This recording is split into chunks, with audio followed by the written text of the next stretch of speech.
Okay, we are live. We are. We are.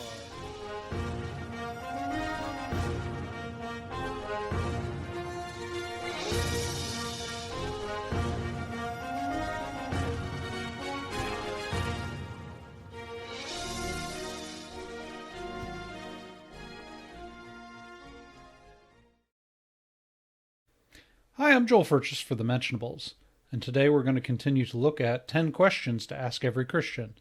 Here's the next question. How can God be loving if he allows number 2? If I allow someone to rape or beat my child, I'm a horrible person and must not love my child. However, if God allows it to happen, he is somehow loving?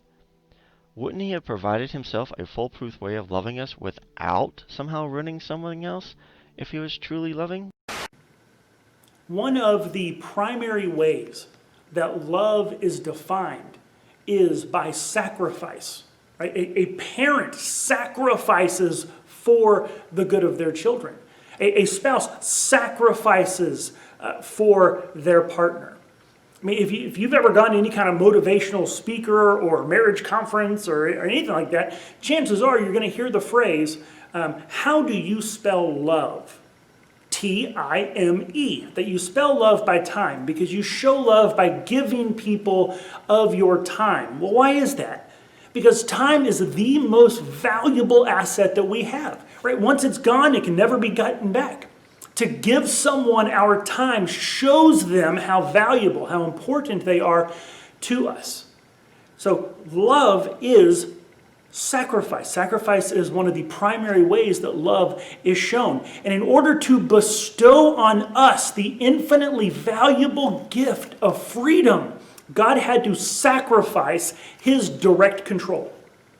Right? Not that he can't, but that he's willing to restrain himself to let us have our way by giving us this gift. Just like parents who know that they have to start letting their children make their own decisions, live their own life, even when those decisions are bad ones. God shows his love by allowing us to make choices even when it hurts him to watch us do it. How can God be loving if he allows pain and suffering in the world? You see, love is a choice. I'm not talking the happy-go-lucky Disney feeling. Love doesn't just result in unconditional freedom. It also requires correction and often pain to truly develop it.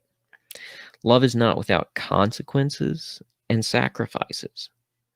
Also, to say he can't be all-loving assumes that pointless evil exists and places a very narrow lens on life. I don't think that one could say that child abuse occurs so that God can teach a lesson. When behavior is learned, it has one of 4 functions. People always act in order to get some kind of tangible object or activity, or to receive some sensory experience, to get attention, or in order to escape something unpleasant. Teaching a lesson is a very rudimentary way of thinking about behavior. In an individual's behavior, they're shaped by that individual's environment.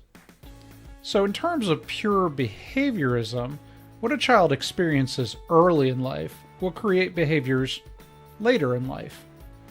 If the child's environment is unpleasant, the child will typically behave in such a way as to either escape that environment or receive tension if neglect is part of the abusive cycle. So why is the suffering and death of children any more objectionable than the suffering or death of an adult? There are 2 possibilities. Either the question assumes that children do not deserve to suffer because they are innocent, or it assumes that there's some value in living a full life, which these children are robbed of by their early demise.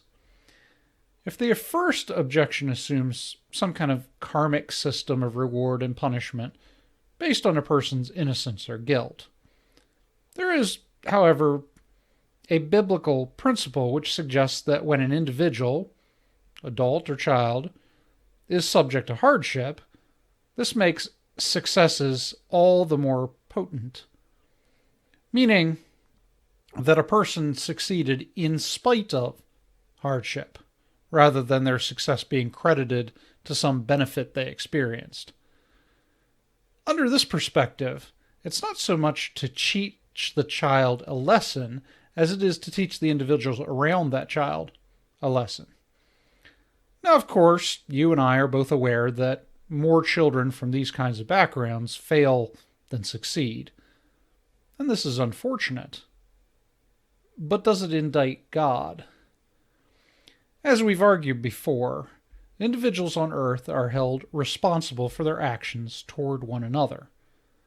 God is responsible for his response to those actions, not preventing these actions, and certainly not controlling these actions.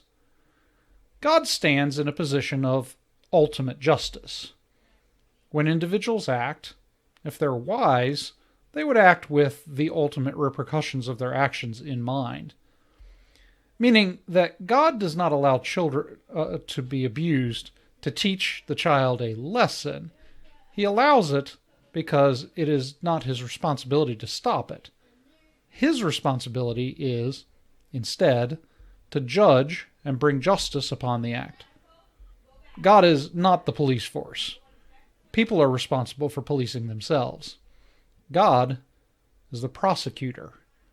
You don't have to like or agree with the role God assumes, but your unfavorable opinion does not stand as evidence against God's existence.